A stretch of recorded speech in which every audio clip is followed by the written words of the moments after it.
ஓம் சாந்தி sister. குஷி குஷியா இருக்கிறீங்களா? சாந்தி அண்ணா, குஷி குஷியா ம். இருக்கிறேன். நீ குஷி குஷியா இருக்கிறீங்களா? சூப்பரா இருக்கிறேன் சிஸ்டர். இப்போ வந்து நம்ம இம்ரான் குடும்பத்தினர் 3வது அத்தியாயத்துல 177ல இருந்து பார்க்க போறோம். அது பார்க்கலாம் சிஸ்டர். ம். ம்.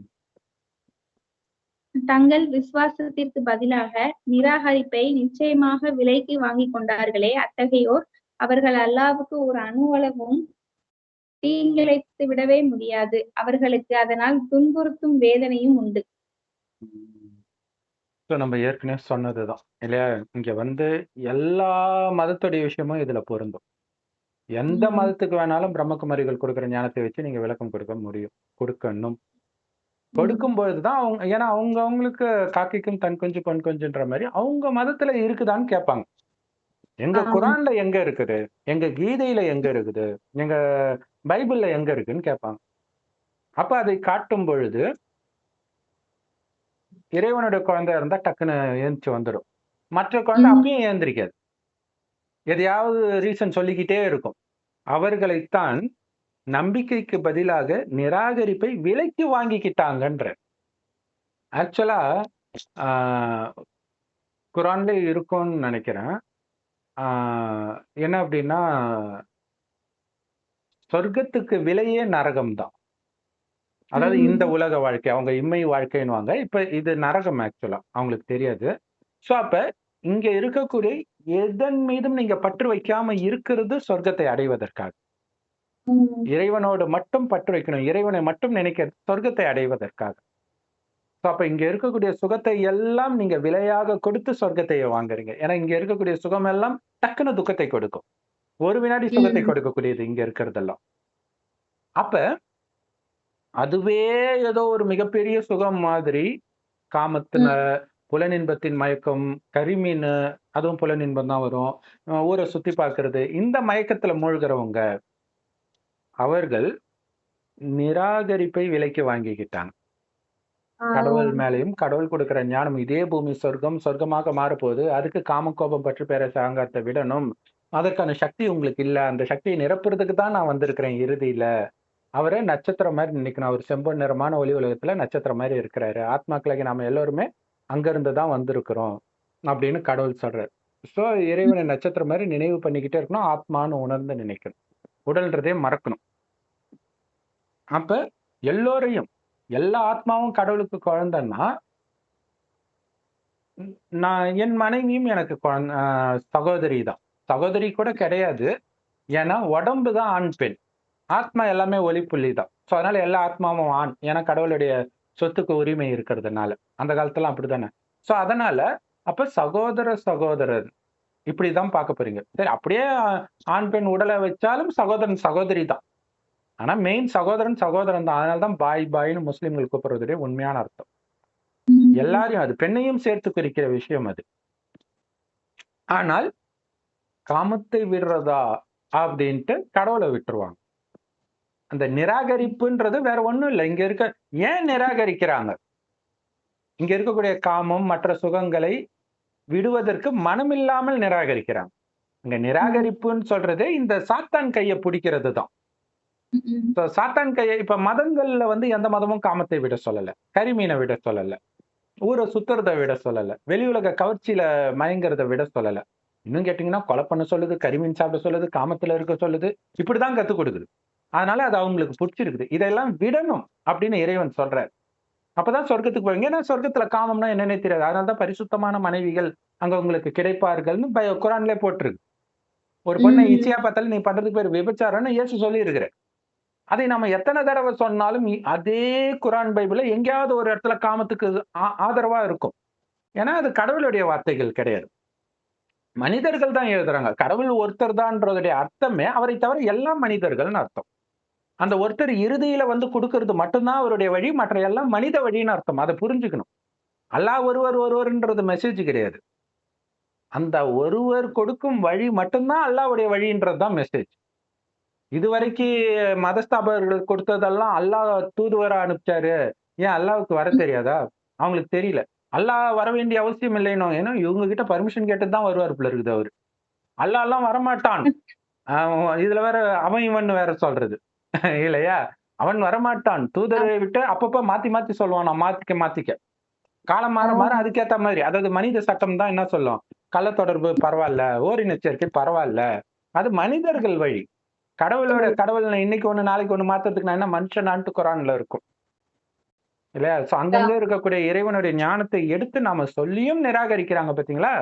அவர்கள்தான் கடவுளை நம்புறதுக்கு பதில் நிராகரிப்பை எடுத்துக்கிறாங்க.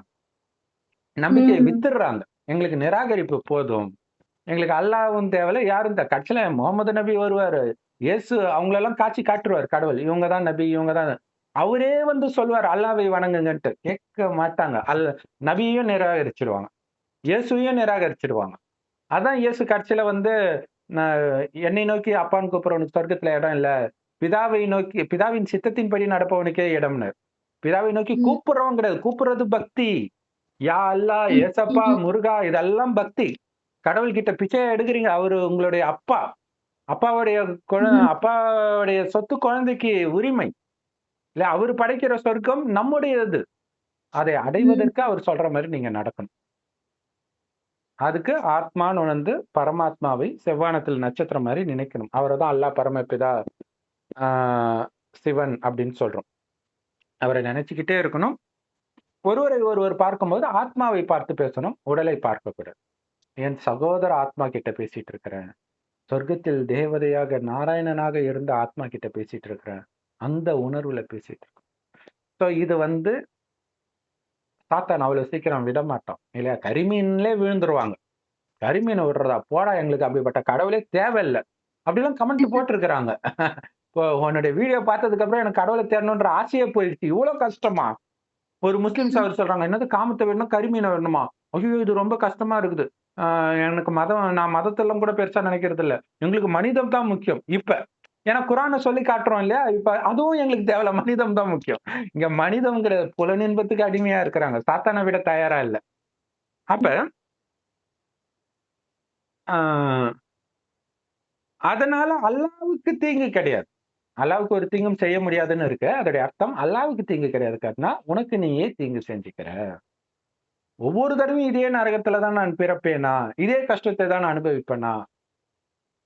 கடைசியில இதெல்லாம் காட்சியாக காட்டுவார். என்னென்ன நீங்க மீண்டும் பிறந்து எடுப்பீங்கன்றதெல்லாம் காட்டுவார். ஏன்னா நடந்ததே தான் மீண்டும் நடக்கும் இல்ல. இந்த 5000 வருடத்துல என்ன நடந்ததோ அதேதான் வரும். இப்ப யார் சொர்க்கத்துக்கு வராங்களோ அவங்கதான் மீண்டும் வருவாங்க. யாரெல்லாம் இப்ப நிராகரிச்சுட்டாங்களோ அவங்க ஒவ்வொரு தடவையும் நிராகரிச்சு நரகத்திலேயே வருவார்கள். சொர்க்கத்துல தங்க மாட மாளிகை இருக்கும், கதவு ஜன்னல் இருக்காது. ஏன்னா திருடுறதுன்னா என்னன்னே தெரியாது. சிங்கமும் பசும் ஒன்னா தண்ணி குடிக்கும். சிங்கத்துக்கு கூட இன்னொரு விலங்கை சாப்பிடணும்ன்ற முட்டாள்தனம் இருக்காது. தாவரத்தை தான் சாப்பிடும். ஆனா இன்னைக்கு மனிதன் அவ்வளவு முட்டாள்தனமாக ஆகிட்டான், புலனின்பத்துக்கு அடிமையாகிட்டான். அப்ப அவர்களுக்கு நோவினை செய்யும் வேதனையும் உண்டு.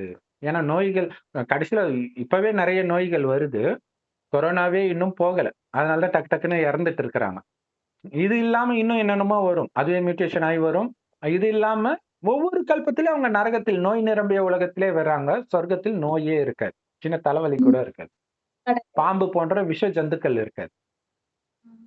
சோ அந்த மாதிரி உலகத்தை கடவுள் அல்லாவே படைத்தது. இந்த பூமியை சொர்க்கமா தான் படைப்பார். இந்த மாதிரி நரகத்தை அவர் படைப்பார். யோசிச்சு பார்க்கணும் இல்லையா? சோ அவரு வந்து சொர்க்கத்தை படைக்கிறார்.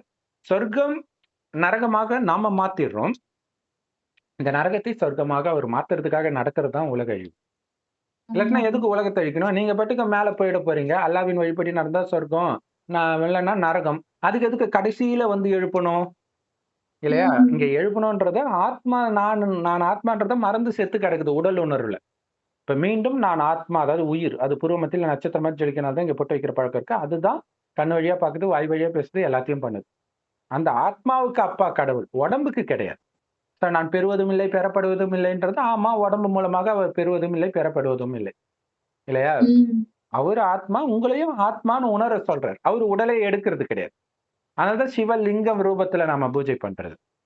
ஒளி புள்ளியா இருக்கிறத தான் கொஞ்சம் பெருசா லிங்க ரூபத்துல வச்சுட்டாங்க. மத்த எல்லா இந்து தெய்வத்துக்கும் மனித உடவில் இருக்கும். அது அவர்கள் சொர்க்கத்தில் வாழ்ந்த தேவதைகளை தவிர கடவுள் கிடையாது. எந்த ஞானத்தை கொடுத்து யார் நம்மை இப்படி சொர்க்கத்துக்கு அனுப்புறாரோ அவரு தான் கடவுள். அல்லாஹ் தான் அனுப்புறார். அவர்தான் கடவுள். அவரை நிராகரித்தால் உங்களுக்கு நீங்களே தீங்கு செஞ்சுக்கிறீங்க. ஒவ்வொரு தடவையும் நோய் நிரம்பிய உலகத்திலே வரீங்க, சுகம் நிரம்பிய சொர்க்கத்துக்கே வராதது எவ்வளவு பெரிய தண்டனை. உம் ம். அடுத்தது படிங்க சிஸ்டர். 178. இன்னும் நிராகரித்து விட்டார்களே, அத்தகையோர் அவர்களை தாமதப்படுத்துவதெல்லாம் தங்களுக்கு நல்லதென்று நிச்சயமாக அவர்கள் எண்ணிவிட வேண்டாம். நாம் அவர்களுக்கு வேதனையை தாமதப்படுத்துவதெல்லாம் பாவத்தை, பின்னும் அவர்கள் அதிகப்படுத்துவதற்காகவேதான். முடிவில் அவர்களுக்கு இழிவு தரும் வேதனையும் உண்டு. ஏன்னா நிறைய பேருக்கு தோணும். நிறைய பணக்காரர்கள், சினிமா நடிகர்கள், அரசியல்வாதிகள் எவ்வளவு பாவம் செய்யறாங்க, நல்லா தானே இருக்கிறாங்க. இதனாலேயே நிறைய பேருக்கு வந்து கடவுள் நம்பிக்கை இல்லாமலும் போகும்.